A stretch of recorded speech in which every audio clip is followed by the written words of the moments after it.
বন্ধুরা, রত্ন এই কথাটার সঙ্গে আমরা প্রায় সবাই পরিচিত। আমরা কথায় কথায় অনেক মূল্যবান কোনো কিছুকে রত্নের সঙ্গে তুলনা করি। সে সন্তান সন্ততি থেকে আরম্ভ করে অনেক কিছু। আবার যে মায়ের সব সন্তানই যশ প্রতিষ্ঠা সম্পন্ন বা সমৃদ্ধি লাভ করেন, সেই মাকেও আমরা রত্ন গর্ভাও বলে থাকি। তাহলে রত্নের সঙ্গে আমাদের একটা স্বচ্ছতা, একটা শুদ্ধতা, একটা সাফল্যদায়ক কিছু একটা তো অবশ্যই যুক্ত আছে। আর তা যদি হয় গ্রহরত্ন। এখন এই রত্ন ব্যবহারকারী আমরা যারা, আমরা অনেকেই রত্ন ব্যবহার করে একদম দিনের পর দিন, বছরের পর বছর বসে থাকি। কিন্তু বন্ধুরা, এই রত্নকে যদি যত্ন না করেন তাহলে কোনো ফল পাওয়া যায় না। কেন, আমাদের এই গ্রহরত্নের মধ্য দিয়ে যে নেগেটিভ পজিটিভ রে আছে না, সে রেই মূলত কাজ করে।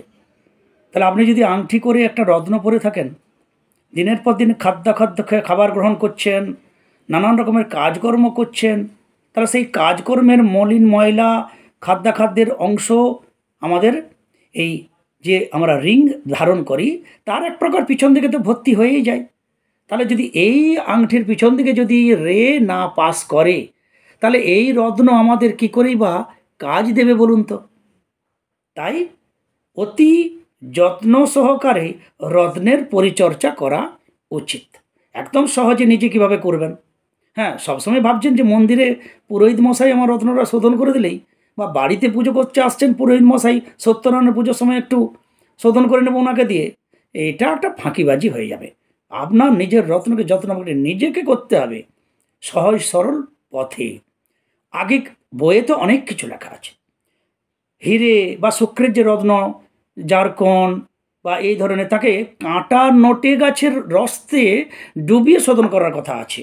নীলার যে পাথর, নীলি বা নীলম বা নীলা বা এমিথিস, এই নীল বা এমিথিস বলুন, এগুলোকে নীল গাছের রস থেকে ডুবিয়ে শোধন করার কথা বলা আছে। এখন আমরা কোথাও কি আমরা নীল গাছকে পাবো, বা অনেকেই কাঁটা নোটের গাছ কি পাবেন মনে হয়।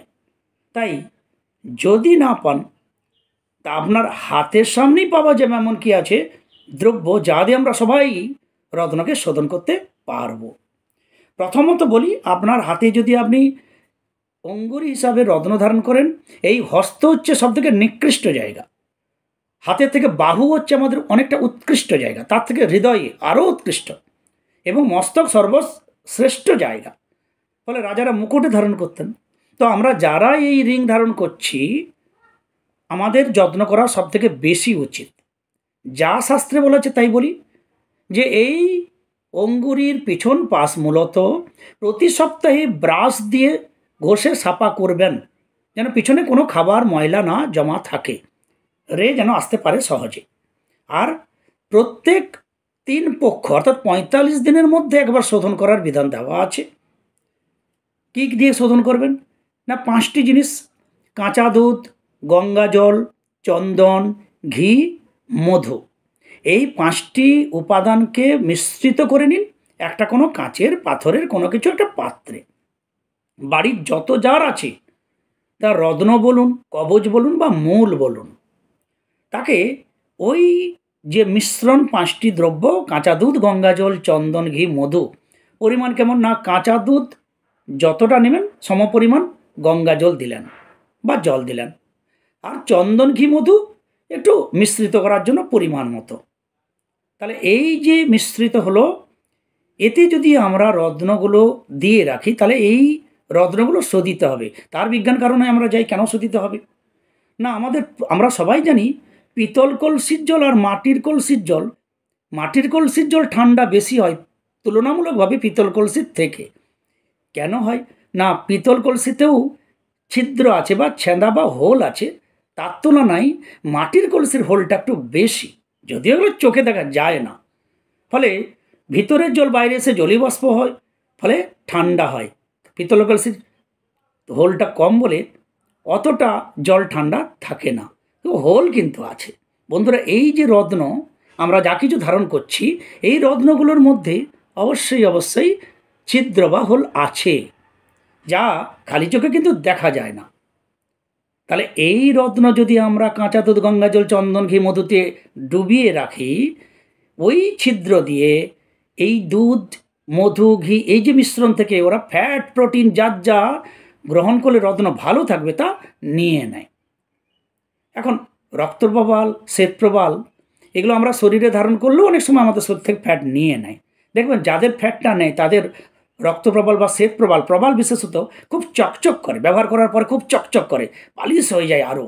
তার মানে তার শরীর থেকে ফ্যাটটা নিয়ে নেয়, অনেকের কিন্তু হয় না। তাই শোধনের বিধান দেওয়া আছে। শোধন করলে রত্ন তার যে খাবারটা ওই মিশ্রণ থেকে পাবে, ফলে ভিতরটা বেশ স্ট্রং হবে, শুষ্কতা কম থাকবে, ফলে জীবন্ত অর্থাৎ প্রাণবন্ত থাকবে রত্ন।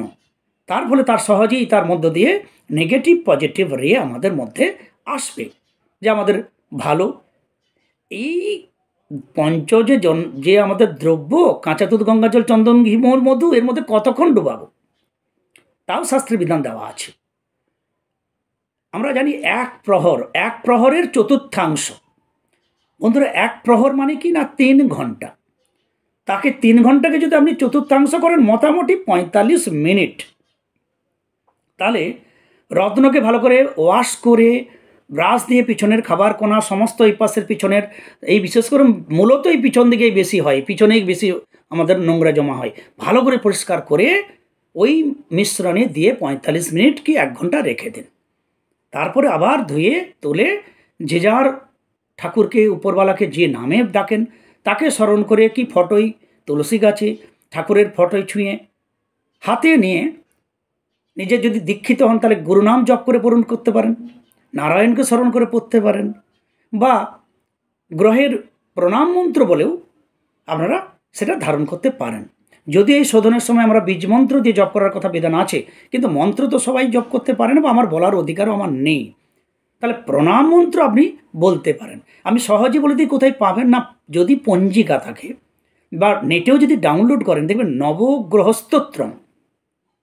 বন্ধুরা, এই নবগ্রহ স্তোত্র মূলত 9টা গ্রহের প্রণাম মন্ত্র দিয়ে, জবাকুসুম শঙ্কাশং কাশ্যপেয়ং মহাদ্যতিম দন্তারিং সর্বপাবঘ্নম প্রণৌতস্মি দিবাকরম দিব্য শঙ্খ তুষারাভং ক্ষীরদার্ণব সম্ভবম নমামি শশন ভক্ত সম্বর মুকুট ভূষণম ধরণী গর্ভ সম্ভূতং বিদ্যুৎ পুঞ্জ সমপ্রভম কুমারং শক্তি হস্তঞ্চ লোহিতাঙ্গং নমাম্যহম প্রিয়ঙ্গকলিকা শ্যামং রূপেণ প্রতিমং বুধম সোমং সর্বগুণপেতং নমামি শশিনসূতম দেবতানাঞ্চ মৃষিনাঞ্চ গুরুম কনক সন্নিবম বন্দে ভূতং ত্রিলোকেশং তং নমামি বৃহস্পতিম হিমকুন্দ মৃণালাভং দত্যানাং পরমং গুরুম সর্বশাস্ত্র প্রবক্তারং ভার্গবং প্রণমাম্যহম নীলাঞ্জন চয় প্রক্ষং রবিসূতং মহাগ্রহম ছয়য়া গর্ভসম্ভূতং বন্দে ভক্ত শনিশ্চরম অর্ধকায়ং মহাঘোরং চন্দ্রাদিত্য বিমর্দকম সিংহিকায় সোতরুদ্রং তং রাহুং প্রণমাম্যহম পলালোধম শঙ্কাশং তারাগ্রহ বিমর্দকম রুদ্রং